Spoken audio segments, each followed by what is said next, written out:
നമ്പറാണ് 300 എന്ന് പറയുന്നത്.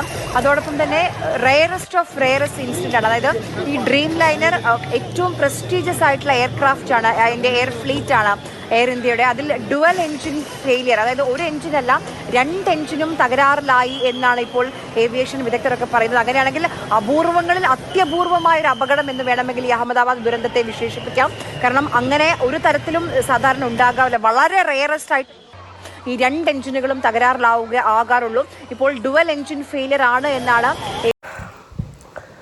അപ്പം ഇന്നലത്തെ ഒരു ദിവസം എനിക്ക് തോന്നുന്നു നമ്മളുടെ സോഷ്യൽ മീഡിയ ഒന്നാകെ, അല്ലെങ്കിൽ ഇന്നത്തെ പത്രം വായിച്ചിട്ടുള്ള ആൾക്കാർക്കും അറിയാം, നമുക്ക് വേറെ ഒന്നിനെ പറ്റിയും പറയാനില്ല, വേറെ ഒന്നിനെ പറ്റിയും സംസാരിക്കാനില്ല, വേറെ ഒന്നിനെ കുറിച്ചും ചിന്തിക്കാനില്ല.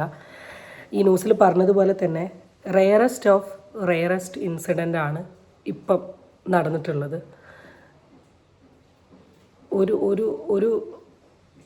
ഒരു മിനിറ്റ് വ്യത്യാസത്തിൽ ഒരുപാട് പ്രതീക്ഷകൾ കൊണ്ട് ഫ്രണ്ടോട്ട് പോയിട്ടുള്ള 242 അല്ലെങ്കിൽ 290 ജീവൻ ഒന്നും അല്ലാണ്ട് പോയി.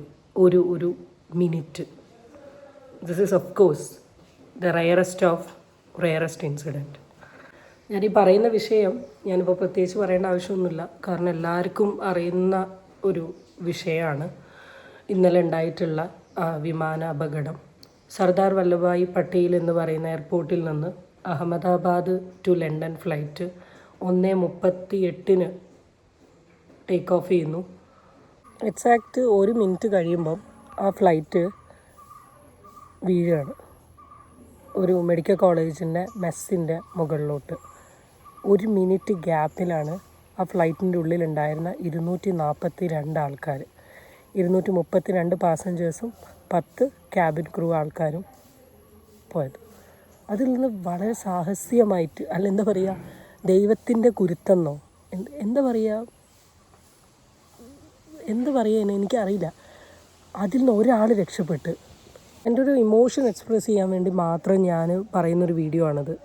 ഞാൻ ആലോചിക്കുന്നത്, എൻ്റെ മനസ്സിൽ വേറെ പല കാര്യങ്ങളും ഒക്കെ ചർച്ച ഉണ്ടെങ്കിലും എൻ്റെ മനസ്സിലാകെ പോയത് ആ 242 ആൾക്കാർ 1 മിനിറ്റ് ഗ്യാപ്പിൽ അവരുടെ മനസ്സിൻ്റെ ഉള്ളിൽ കൂടെ, അല്ലെങ്കിൽ അവരുടെ എന്തൊക്കെ പ്രതീക്ഷകളായിരിക്കും അല്ലേ.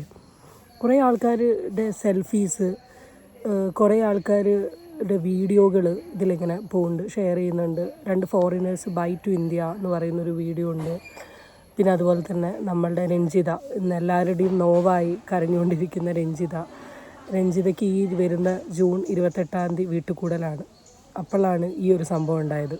അതിനിടയിൽ കല്യാണം കഴിഞ്ഞ് 6 മാസമായി വിട്ടു നിൽക്കുന്ന ഹസ്ബൻഡിനെ കാണാൻ പോകുന്ന ലേഡി, അങ്ങനെ ഓരോ വ്യക്തിയും, പിന്നെന്താണ് നമ്മളുടെ ഗുജറാത്ത് മുൻ മുഖ്യമന്ത്രി ഭാര്യനെ കാണാൻ പോകുന്ന ഓരോ വ്യക്തിയും ഒരുപാട് പ്രതീക്ഷയും ആഗ്രഹങ്ങളും ഇഷ്ടങ്ങളും, അല്ലെങ്കിൽ അവർ ആ ഫ്ലൈറ്റ് കയറുന്നതിന് മുമ്പ് എല്ലാവരോടും പറഞ്ഞൊരു മടക്കയാത്ര, അല്ലെങ്കിൽ തിരിച്ചു വരാം, അല്ലെങ്കിൽ അവരെ കാത്തിരിക്കുന്ന ആൾക്കാരെയൊക്കെ സംബന്ധിച്ച് എന്താ പറയുക, മനുഷ്യ ജീവിതം ഒന്നുമല്ല എന്ന് റിയലൈസ് ചെയ്ത ഒരു ന്യൂസായത്. ഒരു മിനിറ്റ് ഗ്യാപ്പിൽ ഇത്രത്തോളം എന്ന് പറയുമ്പോൾ ഞാൻ ഇന്നത്തെ പത്രം രാവിലെ എൻ്റെ ക്ലയൻസിനെ കൊണ്ട് വായിപ്പ് ചെയ്യുന്ന സമയത്ത് അതിൽ കണ്ടൊരു ഇമേജ് ഞാൻ അവിടെ കൊടുക്കാം. എനിക്ക് ഭയങ്കര സങ്കടമായിപ്പോയി. 1:38 എന്ന് പറഞ്ഞാൽ ഹോസ്റ്റലിൽ എല്ലാ കുട്ടികളും ഒരുമിച്ചിരുന്ന് ഫുഡ് കഴിക്കുകയായിരിക്കും. ഫുഡ് എടുക്കുന്നു, വിളമ്പുന്നു, കൊണ്ടുവരുന്നു, കഴിക്കുന്നു, ചിരിക്കുന്നു, കളിക്കുന്നു, പ്രതീക്ഷിക്കാണ്ട് ഉള്ളൊരു ഇത്. എയർ ഇന്ത്യ AI-171 ഫ്ലൈറ്റ് ഒരിക്കലും എന്ന് വെച്ചാൽ ഒരിക്കലും എയർ ഇന്ത്യ ഫ്ലൈറ്റ് നമ്മളിനി മറക്കില്ല. ഇനി ഒരു 20 കൊല്ലം എയർ ഇന്ത്യയിൽ കയറുകയാണെങ്കിലും ഫസ്റ്റ് മൈൻഡിലോട്ട് വരുന്ന ഒരു തോട്ട് ഇത് മാത്രമായിരിക്കും. എന്താ പറയുക, അത് ബ്ലാങ്കായൊരു ന്യൂസ്. ഇന്നലെ ഫുൾ ഡേ, ഇന്നാണെങ്കിലും ഒക്കെ നമ്മൾ TV യിൽ ഇങ്ങനെ കണ്ട് എന്തൊക്കെയൊക്കെയോ ഒരു അതിൽ ഗുജറാത്ത് മുൻ മുഖ്യമന്ത്രി എന്തായിരുന്നു പേര്, വിജയ് രൂപാണി, ആളുടെ കൂടെയുള്ളൊരു സെൽഫിയൊക്കെ പലരും ഷെയർ ചെയ്തിട്ടുണ്ട്. എനിക്ക് ഇതൊക്കെ കാണുമ്പോൾ എനിക്ക് ഏറ്റവും കൂടുതൽ ഇങ്ങനെ എന്താ പറയുക, മനസ്സിങ്ങനെ നമ്മൾ ഇൻ ക്രിറ്റിക്കൽ നമ്മൾ ആലോചിക്കുകയാണ്. ഒരു ഫ്ലൈറ്റ് ഇങ്ങനൊരു ഇഷ്യൂ വരുന്നുണ്ടെങ്കിൽ, എന്ന് വെച്ചാൽ ഇങ്ങനെ എന്തൊരു പ്രശ്നം വരുന്നുണ്ട്, അതിന് കാരണം എന്താ? 3-4 കാരണങ്ങളുണ്ടാവാം. ഒന്നെങ്കിൽ വണ്ടി ഓടിക്കുന്ന ആളുടെ പ്രശ്നമായിരിക്കും, നമുക്ക് വണ്ടീനെ പറയാൻ പറ്റില്ല. ഫ്ലൈറ്റ് പൈലറ്റിൻ്റെ ഇഷ്യൂ ആയിരിക്കും. ഇവിടെ പൈലറ്റ് ഓടിച്ചിട്ടുള്ളത് 8,200ഓളം ഫ്ലൈറ്റ് ഓടിച്ചിട്ടുള്ള സുമിത് സബർവാൾ എന്ന് പറയുന്ന ആളും, അയാളുടെ കോ പൈലറ്റ് എന്ന് പറയുന്നത് 1,200 ഫ്ലൈറ്റ് റൺ ചെയ്തിട്ടുള്ള ആളോ. ഇത്രയും എക്സ്പീരിയൻസ്ഡും എക്സ്പേർട്ടും ആയിട്ടുള്ളൊരു വ്യക്തിയുടെ കയ്യിൽ നിന്ന് ഇങ്ങനൊരു ഇഷ്യൂ വരും.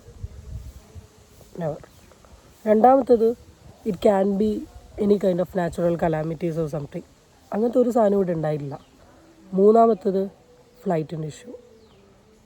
ഇവിടെ വളരെ വ്യക്തമായിട്ട് അതിന് ശേഷം പറഞ്ഞിട്ടുണ്ട് ഫ്ലൈറ്റിൻ്റെ 2 എഞ്ചിനും ഡാമേജ്ഡ് ആണ് എന്നുള്ളത്. പ്രസ്റ്റീജിയസ് ആയിട്ടുള്ള എയർക്രാഫ്റ്റ് ആണ്, അതിൻ്റെ എയർ ഫ്ലീറ്റ് ആണ് എയർ ഇന്ത്യയുടെ. അതിൽ ഡുവൽ എഞ്ചിൻ ഫെയിലിയർ, അതായത് ഒരു എഞ്ചിനല്ല 2 എഞ്ചിനും തകരാറിലായി എന്നാണ് ഇപ്പോൾ ഏവിയേഷൻ വിദഗ്ധരൊക്കെ പറയുന്നത്. അങ്ങനെയാണെങ്കിൽ അപൂർവങ്ങളിൽ അത്യപൂർവമായ ഒരു അപകടം എന്ന് വേണമെങ്കിൽ ഈ അഹമ്മദാബാദ് ദുരന്തത്തെ വിശേഷിപ്പിക്കാം. പിന്നെ എന്ത് കണ്ടിട്ടാണ് ആ വണ്ടി എടുത്തുകൊണ്ട് പോയേ? ഒരു കോമണർ എന്ന രീതിയിൽ പറയാം കേട്ടോ, എക്സ്പെർട്ടൈസ്ഡ് വാക്കുകളും കൊണ്ടൊന്നും പറയേണ്ട ഒരു കാര്യമല്ലത്. നമ്മുടെ ഇമോഷൻ എന്ന് നമ്മൾ പറയുന്നൊരു കാര്യമാണ്.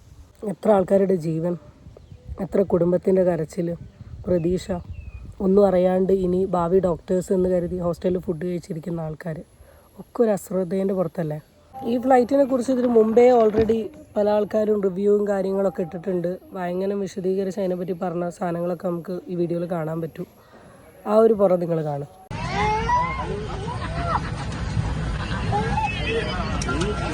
हमारे ट्रेन का लुक टेक ऑफ में भी आधा घंटा बाकी है। कैबिन में हवा का दबाव कम होने पर ऊपर वाले भागों से ऑक्सीजन मास्क अपने आप नीचे आ जाएंगे। ऑक्सीजन मास्क को अपने नाक और मुंह पर लगाएं और सामान्य रूप से सांस लेते रहें।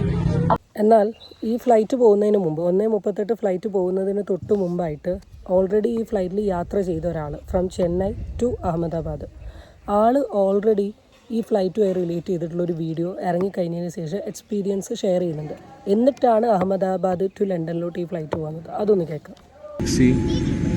But this AC is not working. Look at everyone, and it's so many people. They are using these magazines. AC is not working at all. And as usual, your TV screens are also not working. Either this button for calling the cabin crew, nothing is working. And we are here for the last 15 minutes, nothing happening. And as usual, the map, the in-flight entertainment is not working. If I press this cabin crew button, it's AC ഇല്ല, five ഇല്ല, എന്തെങ്കിലും ഒരു issue വന്ന air ഹോസ്റ്റസിനോട് സംസാരിക്കാനുള്ളൊരു സാധനം പോലും ഇല്ല. പിന്നെ എന്തിനാ? കേൾക്കുന്നവർക്കും കാണുന്നവർക്കും ഇന്നും നാളെയും മറ്റന്നാളും അല്ലെങ്കിൽ കുറച്ച് ദിവസത്തേക്ക് ന്യൂസിൽ ഡിസ്കസ് ചെയ്യാനുള്ള ഒരു ന്യൂസ് മാത്രമാണ്. പക്ഷെ അതിൻ്റെ ഉള്ളിൽ മരണപ്പെട്ട 290 ആൾക്കാരെ സംബന്ധിച്ച് ഇതങ്ങനെയല്ല. അവരുടെ അവസ്ഥ, അവരുടെ കുടുംബത്തിൻ്റെ അവസ്ഥ, സത്യസന്ധമായി പറഞ്ഞ രഞ്ജിത എന്ന് പറയുന്ന ആളുടെ കുട്ടിയുടെ ഒക്കെ കരച്ചിൽ കണ്ട സമയത്തെ പിന്നെ വേറെ ഒന്നും അങ്ങോട്ട് പറയാനോ ആക്കാനോ ഒന്നും തോന്നിയില്ല. മനുഷ്യൻ്റെ ഒന്നും പറയാൻ പറ്റാണ്ട്, ഒന്നും മിണ്ടാൻ പറ്റാണ്ട് നമ്മൾ തന്നെ ഒരു ഒരവസ്ഥയിൽ നിന്ന ഒരു ഇതായിപ്പോയി ആ കുട്ടിയുടെ ഒക്കെ അവസ്ഥ. അച്ഛൻ മരിച്ചുപോയി, ആകെയുള്ള അമ്മയാണ്. അമ്മ ഒന്ന് പോയി തിരിച്ച് റിട്ടേൺ വന്ന് വീട്ടിൽ കൂടി അവിടുത്തെ ജോലിയും കാര്യങ്ങളൊക്കെ നന്നായി പോകാമെന്നൊരു ലേഡി. ആ ലേഡീൻ്റെയൊക്കെ അയൽവാസികൾ പറയുന്നതും മക്കളുടെ കരച്ചിലൊക്കെ കാണുമ്പോൾ വേറെ എന്താ അവിടെ പറയാനില്ല. ഇതേ ഉള്ളൂ മനുഷ്യൻ്റെ ഒക്കെ അവസ്ഥ. ജീവിക്കുന്ന അത്രയും കാലം സന്തോഷത്തോടു കൂടിയും സമാധാനത്തോടു കൂടിയും പ്രശ്നങ്ങളൊന്നും ഇല്ലാണ്ടൊക്കെ ജീവിക്കുക. അടുത്ത സെക്കൻഡിൽ എന്താ സംഭവിക്കുക എന്ന് പോലും പറയാൻ പറ്റില്ല.